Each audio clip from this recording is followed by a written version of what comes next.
நான் என்னுடைய இந்த உரையை 4 பிரதான விடயங்களின் கீழ் பேசலாம் என்று நினைக்கின்றேன்.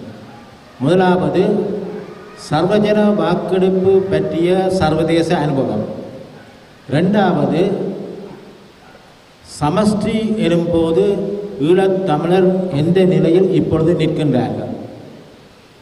மூன்றாவது, இன்று முக்கிய பேசுபொருளாக உள்ள எதிர்வரும் ஜனாதிபதி தேர்தலில் தமிழ் மக்கள் சார்பில் ஒரு பொது வேட்பாளர் அவசியமா இல்லையா, அது பலமா பலவீனமா. நான்காவது, இன்றைய நிலையில் நாம் என்ன செய்ய வேண்டும். இந்த 4 விடயப்பிறப்புகள் சம்பந்தமாக பேசலாம் என்று நினைக்கிறேன். உண்மையிலே நான் இங்கே பேசுகின்ற விடயங்கள் என்னுடைய தனிப்பட்ட கருத்துக்கள். இது எந்த கட்சி சார்ந்த கருத்துக்களோ அல்லது எந்த நிறுவனம் சார்ந்த கருத்துக்களோ அல்ல, எனது சொந்த கருத்துக்கள்.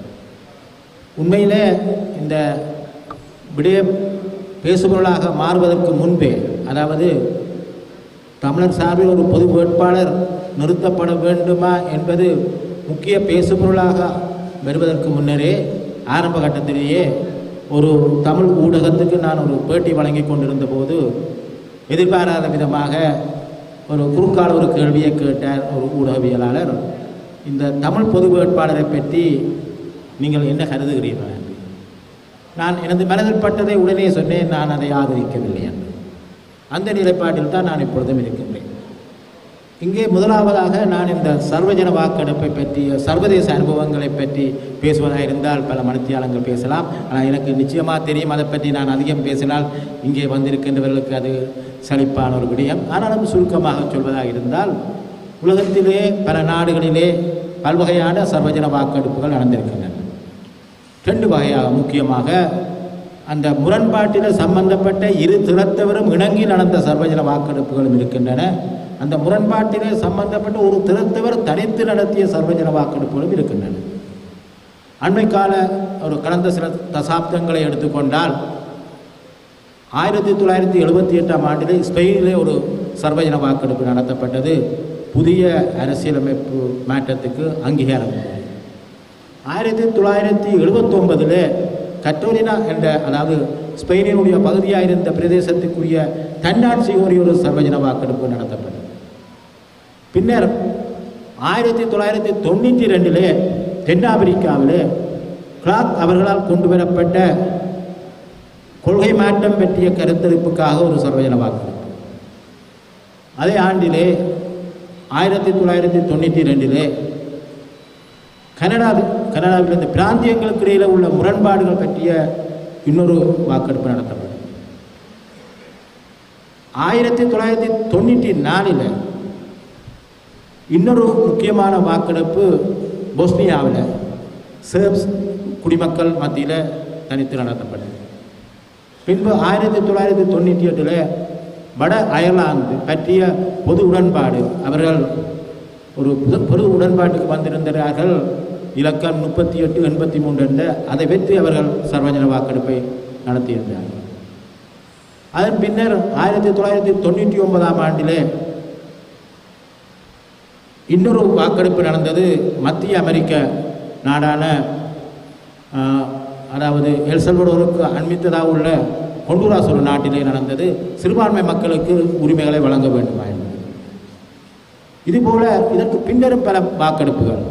2004 இன்னொரு சர்வஜன வாக்கெடுப்பு நடத்தப்பட்டது சைப்ரஸில், குர்திஷ் மக்கள் சம்பந்தமாக, டர்க்கிஷ் மக்கள் சம்பந்தமாக. பின்பு 2005 ஈராக்கில் ஒரு வாக்கெடுப்பு நடத்தப்பட்டது குர்திஷ் மக்கள் சம்பந்தமாக. இவ்வாறாக இதற்கு அப்பால் இன்னும் பல நாடுகளில் இந்த சர்வஜன வாக்கெடுப்புகள் நடந்திருக்கின்றன. அதாவது முக்கியமாக ஈஸ்ட் திமோர், சவுத் சூடான் போன்ற பல இடங்களிலே இந்த மாதிரியாக இந்த சர்வஜன வாக்கெடுப்புகள் நடந்திருக்கின்றன. இங்கே எழக்கூடிய இன்றைய கேள்வி என்னவென்று சொன்னால், ஜனாதிபதி தேர்தலில் ஒரு போட்டியிடுகின்ற ஒருவரை வைத்துக்கொண்டு அதை ஒரு சர்வஜன வாக்கெடுப்பாக நாங்கள் எடுக்க முடியுமா? ஏனென்று சொன்னால், எனது கருத்தில் சர்வஜன வாக்கெடுப்பு என்று வருகின்ற பொழுது மையப்பொருளாக குவிக்கப்பட்ட ஒரு விடயத்தை வைத்துக்கொண்டு அதற்கு நீங்கள் ஆதரிக்கிறீர்களா இல்லையா என்பதை எடுக்கிற ஒரு சர்வஜன வாக்கெடுப்பு தான் அது நாங்கள் சொல்லுவோம். ஏனென்று சொன்னால், ஒரு சர்வஜன வாக்கெடுப்பிலே ஒரு மையப்பொருளாக ஒரு வினா இருக்கும். அந்த வினாவுக்கு ஆம் இல்லை என்ற விடையை தேடி நடத்தப்பட்ட சர்வஜன வாக்கெடுப்புகள் தான் இதில் பெரும்பாலான சர்வஜன வாக்கெடுப்பு.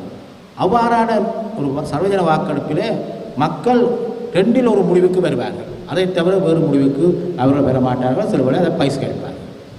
ஆனால் ஜனாதிபதி தேர்தல் என்று வருகின்ற பொழுது அங்கே ஒரு நாட்டினுடைய தலைவரை தேர்ந்தெடுக்கிற ஜனாதிபதி தேர்தல் என்று வருகின்ற பொழுது அங்கே பல தரப்பட்டவர்கள் அங்கே போட்டி போடுவார்கள்.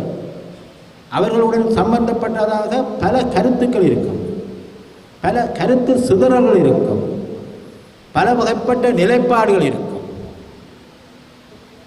உதாரணமாக தமிழ் மக்களுக்கு சமஷ்டி வேண்டுமா சுயநிர்ணய உரிமை வேண்டுமா என்று கேட்டால் அது தொடர்பில் ஒரு சர்வஜன வாக்கெடுப்புக்கு போனால் ஆமென்று ஆதரிக்கக்கூடியவர்கள் கூட ஜனாதிபதி தேர்தல் என்று வருகின்ற பொழுது பல்வேறு காரணங்களுக்காக வேறுபட்டவர்களுக்கு வாக்களிப்பார்.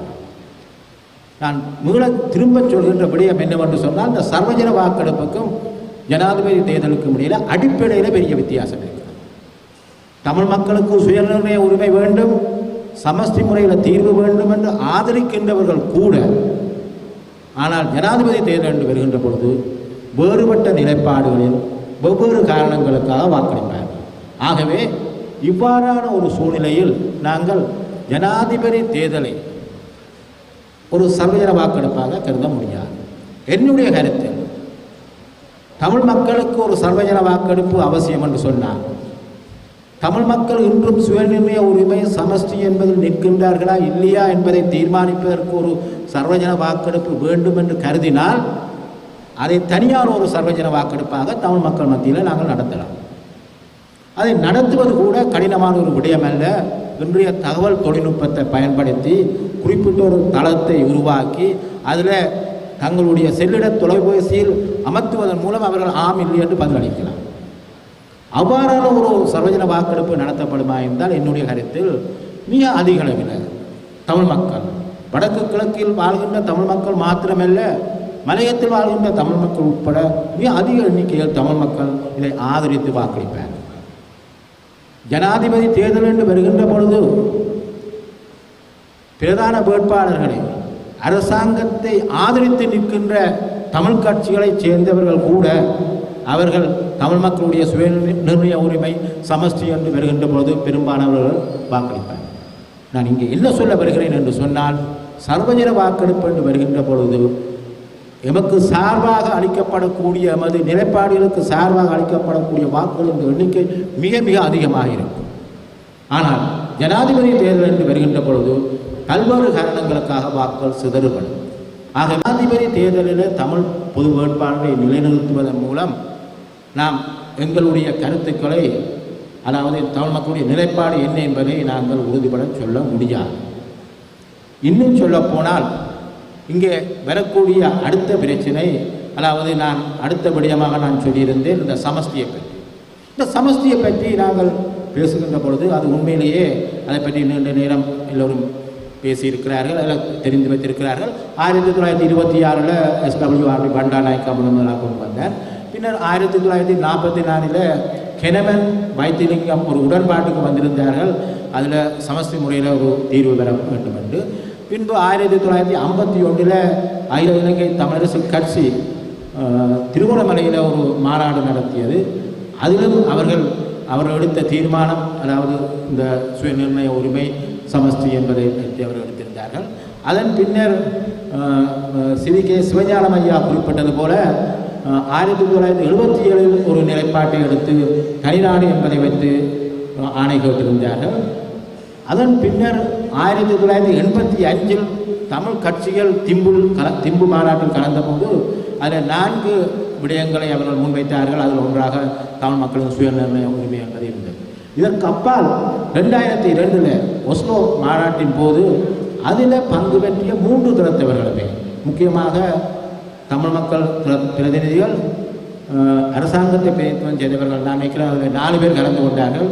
பேராசிரியர் GL பீரிஸ், ராவ் ஹக்கீம், பேர்னாட் குணத்திலக, மிலிந்த முரகடை என்று நினைக்கிறேன். அவர்கள் சர்வதேச தரப்பினரும் ஒரு நிலைப்பாட்டுக்கு வந்தார்கள். உள்ளக சுயநிர்ணய அடிப்படையில் சமஷ்டி முறையில் தீர்வு காண்பதற்கான சாத்தியங்களை நாங்கள் ஆராய்ந்தார்.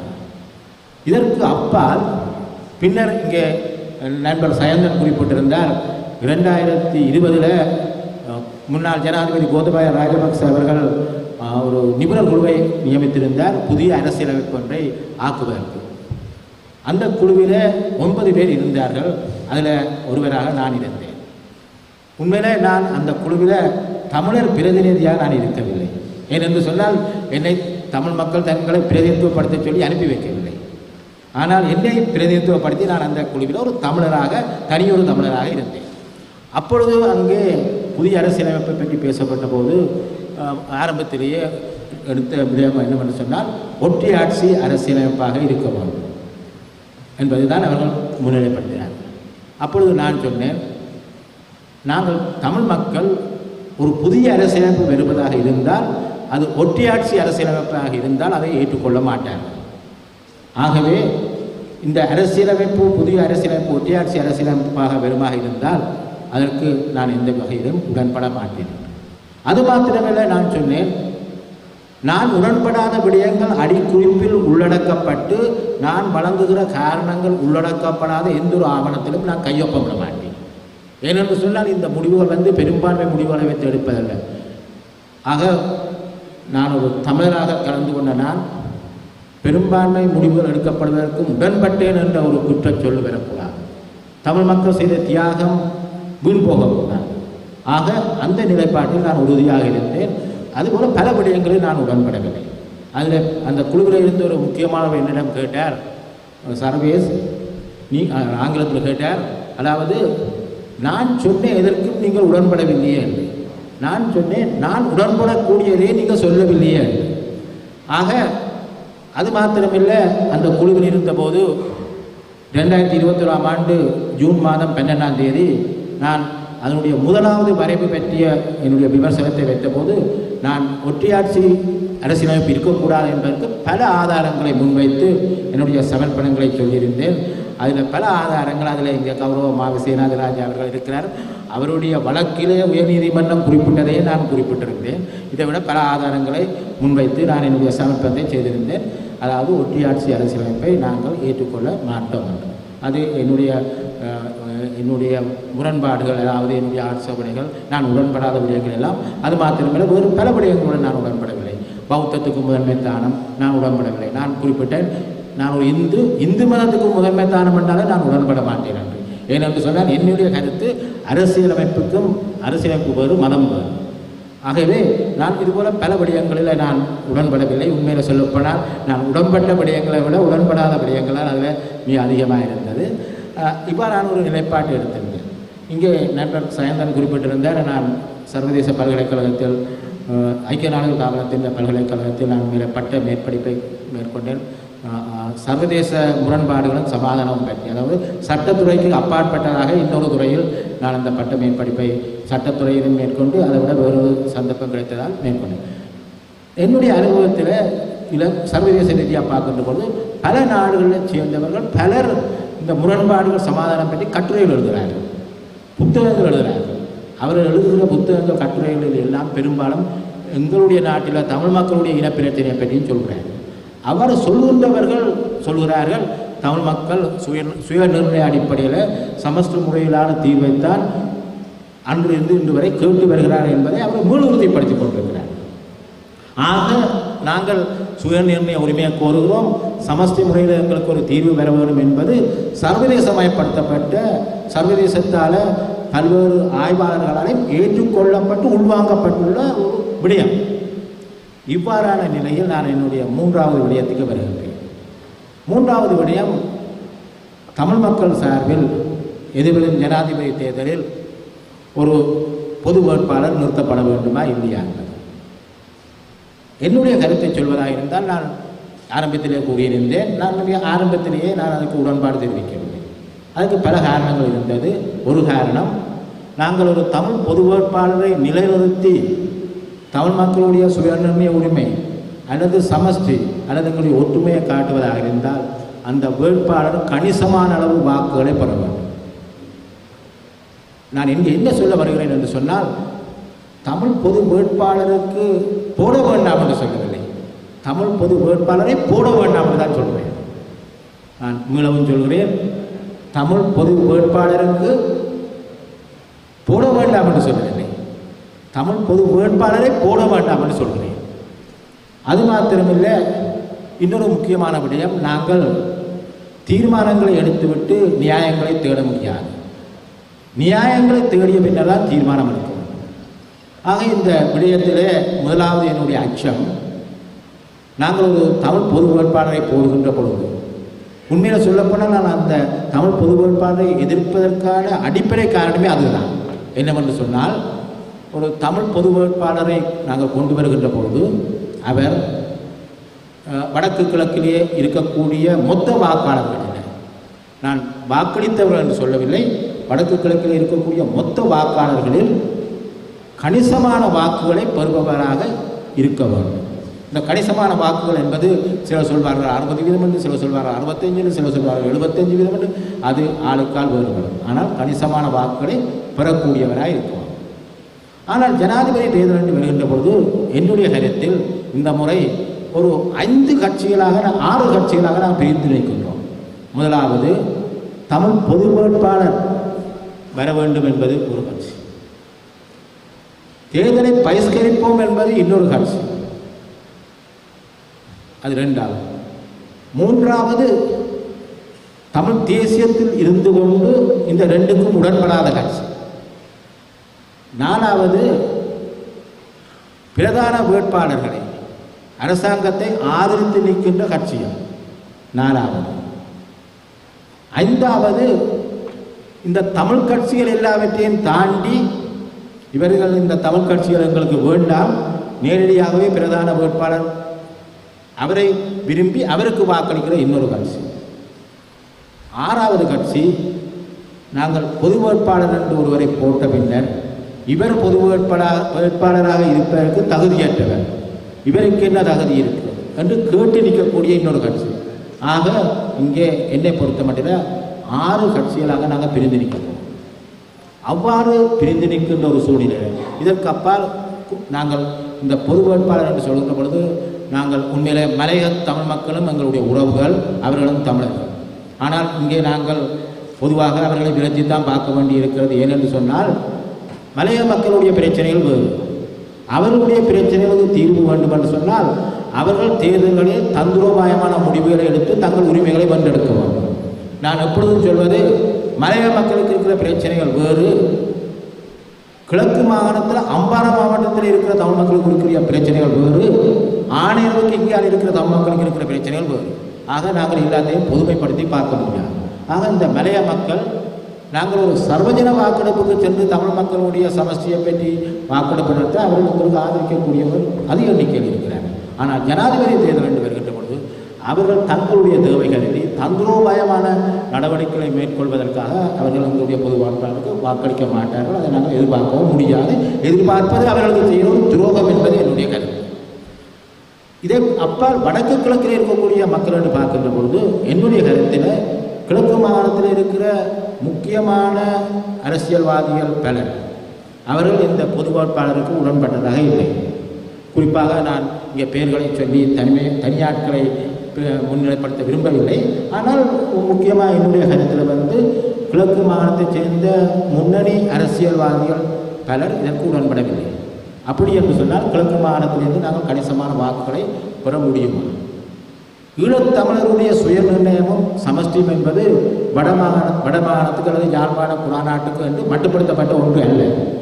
இது முக்கியமாக கிழக்கில் இருக்கக்கூடிய எல்லா பிரதேசங்களையும் உள்ளடக்கிய ஒன்றாகத்தான் இருக்கணும். ஆக இந்த நிலையில் கிழக்கு மாகாணத்தில் நாங்கள் எதிர்பார்க்கின்ற அளவு வாக்குகளை நாங்கள் பெற முடியாவிட்டால் அது எங்களுக்கு தோல்வியாக அமையாது. அவ்வாறு நாங்கள் கணிசமாக அந்த தமிழ் பொது வேட்பாளர் நான் சொன்ன காரணங்களுக்காக மக்கள் பிரிந்து பற்றி நிற்கின்ற பொழுது இதை விட இன்னொரு பிரிவினரும் இருக்கின்றார்கள். அவர்கள் 7வது பிரிவினர். ராமன் ஆண்டால் என்ன, ராவணன் ஆண்டால் என்ன, பேசாமல் வீட்டில் இருப்ப மட்டும் இருக்கின்ற இன்னொரு பிரிவினர் இருக்கிறார். அப்போ இந்த 7 பிரிவினரையும் தாண்டி ஒரு தமிழ் பொது வேட்பாளர் கணிசமான வாக்குகளை பெறுவாராக இருந்தால் நிச்சயமாக நான் அவரை ஆதரிப்பேன். அவருக்கு நிச்சயமாக ஏனென்று சொன்னால் என்னுடைய ஜனாதிபதி தேர்தலில் நான் யாருக்கு வாக்களிக்க வேண்டும் என்பதை நான் இன்னும் தீர்மானிக்கவில்லை. ஏனென்றால் எனக்கு ஒன்று கட்சி இல்லை, எனக்கு ஒன்று தனிப்பட்ட ஒரு ஆதரவாளரும் இல்லை. இந்த அதாவது தமிழ் பொது வேட்பாளர் இந்த 7 பிரிவினரை தாண்டி வாக்களிக்கக்கூடிய நிலையில் இருப்பாரா என்றால் அந்த நிலைப்பாட்டை நான் ஆதரிக்கிறேன். ஆனால் எனக்கு தெரிந்தவரை சிலவேளை எனக்கு இருக்கிற அறிவு பிழையானதாக இருக்கலாம், என்னுடைய தீர்மானம் பிழையானதாக இருக்கலாம். ஆனால் இந்த அறிவை வைத்திருக்கிறேன். அதை தாண்டி அவர் ஒரு கணிசமான வாக்களை பெறாத இடத்தில் நாங்கள் இதுவரை காலமும் பேசிக்கொண்டிருந்த சுயநல உரிமை, சமஸ்தி, சர்வதேச அங்கீகாரம் பெற்ற இந்த விடயங்களுக்கு அது ஒரு பெரிய பாதிப்பை கொண்டு வரும். ஏனென்றால் தென்னிலங்கையில் இருக்கக்கூடிய பல இனவாத அரசியல்வாதிகள், இனவாத ஆய்வாளர்கள் காத்து கொண்டிருக்கின்றார்கள். இவ்வாறான முடிவுகள் வருகின்ற பொழுது அதை வைத்து அவர்கள் பல கட்டுரைகள் எழுதுவார்கள். அவர்கள் சொல்வார்கள், இலங்கையில் இருக்கக்கூடிய மொத்த தமிழ் மக்களுடைய எண்ணிக்கை இத்தனை லட்சம், ஆனால் பொது வேட்பாளருக்கு கிடைத்தது இத்தனை லட்சம். இன்னொருவர் சொல்வார், வடக்கு கிழக்கில் இருக்கக்கூடிய தமிழ் மக்களுடைய எண்ணிக்கை இத்தனை லட்சம். ஏனென்றால் இன்றைக்கு வடக்கு கிழக்கில் இருக்கிற பதிவு செய்யப்பட்ட தமிழ் மக்களில் கூட இத்தனை பேர் இன்றைக்கு வடக்கு கிழக்கில் இருக்கிறார்கள் என்பது அடுத்த கேள்வி. வாக்காளர்களை காட்டி அவர்கள் சொல்வார்கள், இவர்களில் இத்தனை சதவீதம் தான் பொது வேட்பாளருக்கு வாக்களித்திருக்கிறார்கள். ஆக நாங்கள் இவ்வாறு பொது வேட்பாளரை கொண்டு வருகின்ற பொழுது நாங்கள் இதற்கு முதல் நாங்கள் வைத்தவைகளை மேலும் பலப்படுத்த போகிறோமா அல்லது பலவீனப்படுத்த போகிறோமா என்கிற ஒரு பெரிய கேள்வி வருகிறது. இந்த காரணத்துக்காகத்தான் நான் இந்த தமிழ் பொது வேட்பாளர் என்பதை உடன்படவில்லை. அதாவது ஜனாதிபதி தேர்தலை நாங்கள் கருத்து கணிப்புக்கான ஒரு சர்வஜன வாக்கெடுப்பாக பயன்படுத்த முடியாது. வேண்டுமென்றால் நான் ஏற்கனவே குறிப்பிட்டது போல தனியான ஒரு சர்வஜன வாக்கெடுப்புக்கு செல்லலாம். இலங்கை அரசாங்கம் உடன்படாவிட்டால் நாங்கள் செல்ல முடியும். இன்றைய தகவல் தொழில்நுட்பம், இந்த சாஃப்ட்வேர் எல்லாம் வந்துவிட்டது, ஆப்ஸ் வந்துவிட்டது, சுலபமாக செல்லலாம். இல்லை, தமிழ் மக்கள் சுயநிர்ணய உரிமையை, சமஸ்தியை அங்கீகரிக்கிறார்களா? இல்லையா? இல்லை. என்னை பொறுத்த மட்டும் மிக கணிசமான மக்கள் ஆதரிக்கிறோம் என்றுதான் வாக்களிப்பார்கள். ஆனால் அதுக்கு கூட செல்ல வேண்டும் என்று நான் சொல்லவில்லை. செல்ல விரும்பினால் அப்படியே அவங்களுக்கு செல்லலாம் என்பதுதான் என்னுடைய கருத்து. அடுத்தது இந்த பொது வேட்பாளர் பற்றிய இன்னும் ஒரு சில விடயங்கள். இன்று நாங்கள் பொது வேட்பாளரை கொண்டு வந்து நிறுத்தினால் சர்வதேச சமூகம் பேச்சுவார்த்தை நடத்த வேண்டும் என்றால், கலந்துரையாட வேண்டும் என்று சொன்னால், அவர்கள் தமிழ் கட்சியுடன் பேச போகிறார்களா அல்லது பொது வேட்பாளருடன் பேச போகிறார்களா? இங்கே சிலர் சொல்கிறார்கள் பொது வேட்பாளர் என்பது ஒருவரை அடையாளம். ஆனால் இந்த கருத்தை தான் நான் முன்னிலைப்படுத்துகிறேன். ஆனால் எமது பிராந்திய நாடுகளை பொறுத்தமட்டில் தேர்தல் என்று வருகின்ற பொழுது கருத்துக்களுடன் அவர்களுடைய ஆளுமையும் பார்க்கப்பட்டு தான் வாக்களிக்கப்படுவது வழக்கம். தரித்து கருத்துக்களை வைத்துக்கொண்டு வாக்களிப்பது இல்லை. நான் குறிப்பிடுவது போல சர்வஜன வாக்களிப்பு செல்வதாக இருந்தால் அங்கே கருத்து மாத்திரம்தான், இல்லை. ஆக ஒரு தனியொருவர் வரமாட்டேன். அப்போ இங்கே வந்து எழக்கூடிய அடுத்த பிரச்சனை வந்து, இங்கே நாங்கள் ஒரு தமிழ் பொது வேட்பாளர்கள் போகின்ற பொழுது தமிழ் கட்சிகளை புறத்தொதுக்கி தமிழ் பொது வேட்பாளர் தான் இனி என்ற நிலைக்கு போகணுமா? ஆனால் அந்த பொது வேட்பாளர் இந்த தேர்தல் முடிந்த பிறகு என்னை விட்டு விடுங்கள் என்று ஓடிவிடப் போகிறார். எல்லாம் ஓடிவிடவும் முடியுமா என்ற அடுத்த கேள்வி வருகிறது. அடுத்த முக்கியமான ஒரு கேள்வி வருகிறது. 2024 நாங்கள் ஒரு பொது வேட்பாளருக்கு போவோம். 2024 ஜனாதிபதி தேர்தலில் பொது வேட்பாளர் போகிறோம். 2029 மீண்டும் ஒரு ஜனாதிபதி தேர்தல் வரும். அந்த தேர்தலிலும் நாங்கள் ஒரு தமிழ் பொது வேட்பாளரை நிறுத்த போகிறோமா? அது மிக முக்கியமான கேள்வி. அப்படி என்று சொன்னால் 2029 பிறகு 2034 இப்படி ஒவ்வொரு 5 வருடங்களுக்கு ஒரு முறை வருகிற ஜனாதிபதி தேர்தலில் தமிழ் பொது வேட்பாளரை நிறுத்த போகிறோமா? 2019 நிறுத்தி நாங்கள் 2024 நிறுத்த போனால் தமிழ் மக்கள் கேட்பார்கள், நீங்கள் 2019 நிறுத்தினீர்கள், 2024 நிறுத்தினீர்கள், இப்பொழுது 2029 மீண்டும் வந்திருக்கிறீர்கள். 2024 நிறுத்தினீர்கள், மீண்டும் 2029 மீண்டும் வந்திருக்கிறீர்கள். உங்களுடைய பொது வேட்பாளருக்கு நாங்கள் வாக்களித்தது கண்டது என்ன என்று கேட்பார்கள். அதைத்தான் இன்று பல தமிழ் கட்சிகளை பார்த்து மக்கள் கேட்டுக்கொண்டிருக்கிறார்கள். உண்மையை சொல்லணும். முக்கியமாக இங்கே தேவைப்படுவது முக்கியமாக பொது வேட்பாளர். அது முதலில் விரும்புவது. இன்றைக்கு தமிழ் கட்சிகள் பிரிந்து நிற்கின்றன. தமிழ் கட்சிகளுக்கிடையே பிளவுகள் இருக்கின்றன. இந்த பொது வேட்பாளரை விட மேலும் கட்சிகளுக்குள்ளே பிளவுகளை கொண்டு வரும். ஆகவே ஒற்றுமைப்படுத்துகின்றன அல்லது நாங்கள் தமிழ் மக்கள் பிரிந்துபட்ட சமூகமாக நிற்கிறோம் என்பதை இந்த ஜனாதிபதி தேர்தலில் தமிழ் பொது வேட்பாளர் காட்டி நிற்க போகிறாங்க. அது ரெண்டாவது விடயம். ஆக சுயநிர்ணயம் சமஸ்டி என்று வருகிற பொழுது பலமாக சொன்ன விடயத்தை இனி பலவீனமாக்க போகிறோமா, நாங்கள் ஒற்றுமையில்லாமல் பிரிந்து நிற்கிறோம் என்பதை நாங்கள் காட்டப் போகிறோமா என்ற கேள்விகள் வருகிறது. இதற்கு அப்பா இன்னும் சில முக்கியமான விடயங்கள் என்று வருகின்ற பொழுது நான் இங்கே இந்த பொது வேட்பாளரை பற்றி சொல்கிற பொழுது நாங்கள் என்னுடைய கருத்தில் சொல்வார்கள், தேரை இழுத்து நடுவீதியில் விட்டு சென்றது போல என்ற நிலைக்கு போக போகிறோம். அதாவது ஒரு ரோட் மேப் இருக்கிறோம். நாங்கள் இப்படி போனோம். அதாவது இந்த முக்கியமான கேள்வி 2024 பொது வேட்பாளர் வைத்தால் இவர் 2029 5 வருடங்களுக்கு பிறகு வருகிற ஜனாதிபதி தேர்தலில் என்ன நிலைப்பாடு இருக்க போகும், அது மிக முக்கியமான கேள்வி. இது போன்ற திட்டங்கள் இருக்கும். அப்போ இன்னும் மேலும் தமிழ் மக்களை நாங்கள் குழப்பத்துக்குள்ள கொண்டு வர முடியாது. இறுதியான என்னுடைய விடயத்துக்கு வருவதாக இருந்தால் நாங்கள் என்ன செய்ய முடியும்?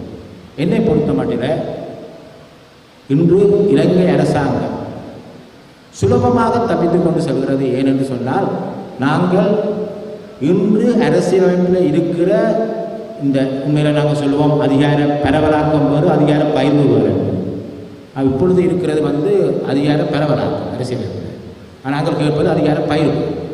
அதிகார பரவலாக்கம் என்கிற இந்த விடயம் இன்றைய அரசியலமைப்பில் உள்வாங்கப்பட்டதை நடைமுறைப்படுத்தாமல் இலங்கை அரசாங்கம் காலத்துக்கு காலம் சுலபமாக தப்பித்து கொண்டு செல்கிறது. ஏனென்று சொன்னால் நாங்கள் அதை கேளாமல் அதுக்கு அப்பால் நாங்கள் பின்னர் அடைய வேண்டியவரை பேசிக்கொண்டிருக்கின்றபடியாக முக்கியமாக நாங்கள் சொல்லுகிறோம், இந்த மாகாண சபையை சொல்லுகிறோம்.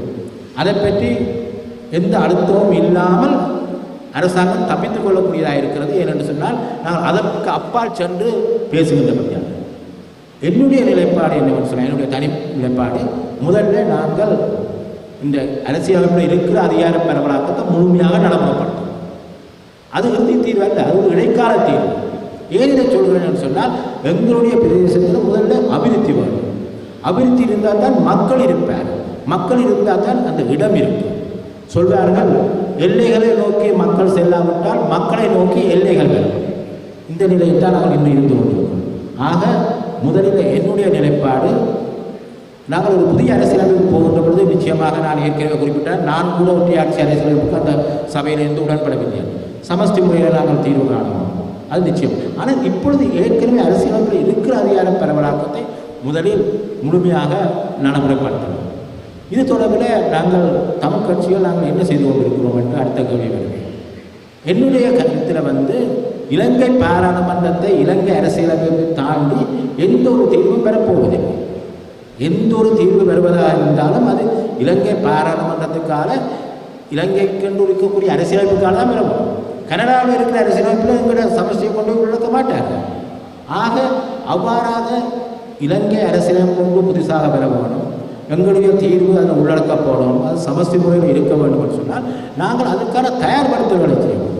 முக்கியமாக தென்னிலங்கை மக்கள் மத்தியில் சென்று எங்களுடைய நியாயங்களை முன்வைக்கவும். பெரும்பாலான தமிழ் கட்சிகள், சொல்லப்போன எல்லா தமிழ் கட்சிகளுமே வடக்கு கிழக்கு மையப்படுத்தி அரசியல் செய்வது.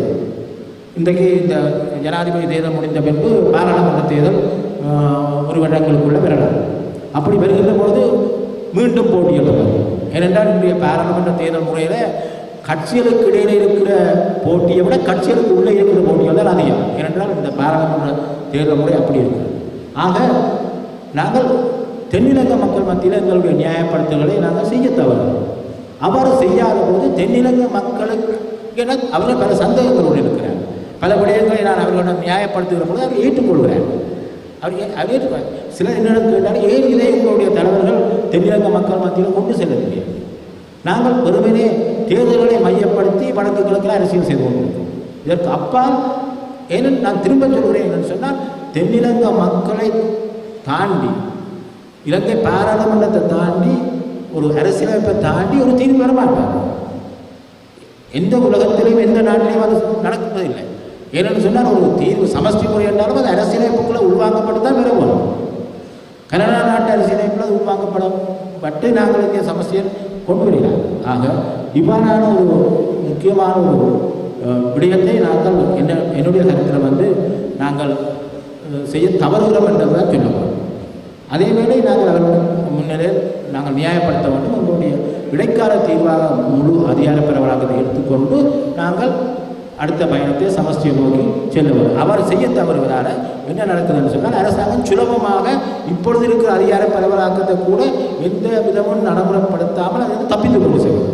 அது அடுத்த பிரச்சனை. இறுதியாக நான் சொல்வதாக இருந்தால், இந்த ஜனாதிபதியுடைய அதாவது பதவிக்காலத்தை நீடிப்பதை பற்றிய ஒரு சர்வஜன வாக்கெடுப்பு பற்றி இன்றைய ஒரு ஆங்கில பத்திரிகையிலே நீங்கள் பேட்டி வந்திருக்கிறது. உண்மையில் என்னை பொறுத்தமட்டில் நான் அவர்களுக்கு சொல்லியிருந்தேன், 1982 ஜிஆர் ஜெயவர்தன பாராளுமன்றத்தின் பதவிக்காலத்தை நீடிப்பதற்கு பாணியா விளக்கா என்ற சர்வஜன வாக்கெடுப்பை நடத்திய போது வடக்கு கிழக்கு மக்கள் அதை எதிர்த்து வாக்களித்திருந்தார். ஏனென்று சொன்னால் வடக்கு கிழக்கு மக்கள் மாத்திரம்தான் அதை முழுமையாக எதிர்த்திருந்தார்.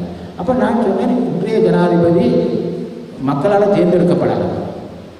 முன்னைய ஜனாதிபதி விட்டுட்டு ஓடின காரணத்தால் அவருடைய எஞ்சிய காலத்துக்கு பாராளுமன்றத்தால் தேர்ந்தெடுக்கப்பட்டது. அவருக்கு எந்த விதமான தார்மீக உரிமையும் இல்லை இவ்வாறான ஒரு சர்வஜன வாக்கெடுப்புக்கு சென்று தனது பதவிக்காலத்தை நீடிப்பார். அதை எந்த வகையிலும் நாங்கள் ஏற்றுக்கொள்ளவும் முடியாது, உடன்படவும் முடியாது. ஆனால் என்னுடைய கருத்தில் நிச்சயமாக ஜனாதிபதி அவர்கள் சர்வஜன வாக்கெடுப்புக்கு செல்ல மாட்டார். ஏனென்று சொன்னால் சர்வஜன வாக்கெடுப்பு செல்கின்ற பொழுது நான் ஏற்கனவே சொன்ன அந்த சொல்லப்போனால் ஜனாதிபதி சர்வஜன வாக்கெடுப்புக்கு போகிறதும் நாங்கள் தமிழ் பொது வேட்பாளரை நிறுத்துவதும் கிட்டத்தட்ட ஒரே விளைவைத்தான் தரும். ஏனென்று சொன்னால் இந்த ஜனாதிபதி சர்வஜன வாக்கெடுப்புக்கு போனால் அவரை எதிர்த்து நிற்கின்றவர் எல்லாரும் ஒரு பக்கமாக நிற்பாங்க. ஆகவே நிச்சயமாக அவர் தோற்கடிப்பார்கள். அதை விட அவருக்கு சாதகமானது நேரடியாக ஜனாதிபதி தேர்தலுக்கு போகும். ஆக ஜனாதிபதி தேர்தல் திட்டமிட்டபடி பெறும். அந்த தேர்தலில் நாங்கள் என்ன வகைபங்கை எடுக்கப் போகிறோம் என்றது தான் இங்கே மிக முக்கியமான விடயம். இது தொடர்பில் நான் என்னுடைய சொந்த கருத்துக்களை இங்கே சொல்லியிருக்கிறேன். இது என்னுடைய தனிப்பட்ட கருத்துக்கள். இதில் நீங்கள் உடன்படலாம் அல்லது உடன்படாமல் விடலாம், அது உங்களுடைய சொல்.